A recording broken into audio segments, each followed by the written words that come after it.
എന്തായാലും ശ്രീ അഡ്വക്കേറ്റ് വിനോദ് കുമാറിലേക്ക് കൂടി പോവുകയാണ്. വിനോദ് കുമാറാണ് നമ്മളോട് ഇതിന്റെ ചരിത്രവും ഇതിന്റെ ഐതിഹ്യവും ഒക്കെ അതിനെക്കുറിച്ചൊക്കെ സംസാരിച്ചുകൊണ്ടിരുന്നത്. ശ്രീ വിനോദ് കുമാർ, നമ്മൾ പറഞ്ഞത് തിരുവാഭരണ പേടകങ്ങളെ കുറിച്ചായിരുന്നു. ഓരോ കാര്യങ്ങളെയും വിശദമായി തന്നെ പറയേണ്ട സമയമാണിത്. 18 എന്നുള്ളത് വളരെ പ്രധാനപ്പെട്ട ഒരു നമ്പറാണ് ശബരിമലയെ സംബന്ധിച്ച്. 18 പടികൾ, 18 മലകൾ എന്നൊക്കെ പറയുമ്പോൾ അതിനെക്കുറിച്ചൊന്ന് വിശദമായി ഞങ്ങളോട് പറയാം. സ്വാമിയെ ശരണമയ്യപ്പ. 18 എന്ന ഒരു സംഖ്യ ശബരിമല ദർശനത്തിൽ മാത്രമല്ല, ഒരുപക്ഷെ ആർഷഭാരത സംസ്കാരത്തിൽ തന്നെ വളരെയധികം പ്രാധാന്യമുള്ള ഒരു സംഖ്യയാണ്.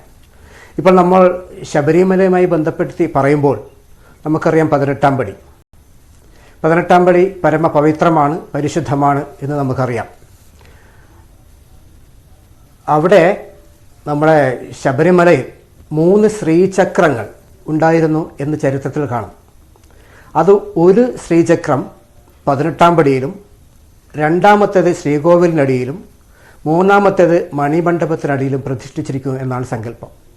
ഞാനത് പറയുന്നത് 18-ാം പടിക്ക് ശബരിമല ശ്രീകോവിലിനോളം തന്നെ, അല്ലെങ്കിൽ ശബരിമല ശാസ്താവിൻ്റെ വിഗ്രഹത്തോളം തന്നെ വളരെ പ്രാധാന്യമുണ്ട് എന്ന് കാണിക്കാൻ വേണ്ടിയാണ് പറഞ്ഞത്.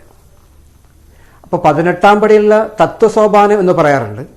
ഈ 18-ാം പടി കയറി ഭഗവാനെ ദർശിക്കുക എന്ന് പറയുന്നതാണ് ഒരു പക്ഷേ ഈ ശബരിമല തീർത്ഥാടനത്തിൻ്റെ വളരെയധികം പ്രത്യേകതയുള്ള ഒരു രീതി.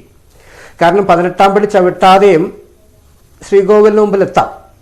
ഇന്ന് അതിനുള്ള സൗകര്യമുണ്ട്. പക്ഷേ പാരമ്പര്യമായി നമ്മൾ അനുവർത്തിച്ചു വരുന്ന രീതി, നമ്മൾ വ്രതമെടുത്ത് ഇരുമുടി കെട്ടുമേന്തി 18-ാം പടി ചവിട്ടി ശ്രീകോവിലിന് മുമ്പിലെത്തി കലിയുഗവരതനെ ദർശിക്കുമ്പോൾ മാത്രമാണ് ആ തീർത്ഥാടനം പൂർത്തിയാവുന്നത്.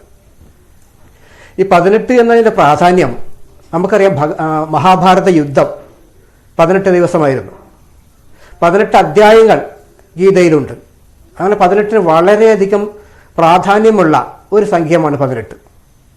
അപ്പോൾ 18-ാം പടി, ആ 18-ാം പടിയിലെ ഓരോ തത്വത്തിലും ആ തത്വത്തിൽ അടങ്ങിയിരിക്കുന്ന കാര്യങ്ങൾ ഓരോന്നും കടന്നു ചെന്നാൽ മാത്രമേ മോക്ഷദായകനായ ശബരീശൻ്റെ മുമ്പിൽ എത്തുകയുള്ളൂ എന്നാണ് അതിൻ്റെ സങ്കല്പം. ഇപ്പോൾ 18 സംഖ്യയിൽ നമുക്ക് ആദ്യം പഞ്ചേന്ദ്രിയങ്ങൾ, പിന്നെ അഷ്ടരാഗങ്ങൾ, കാമ, ക്രോധ, ലോഭ, മോഹ, മത, മാത്സര്യം, ദമ്പ്,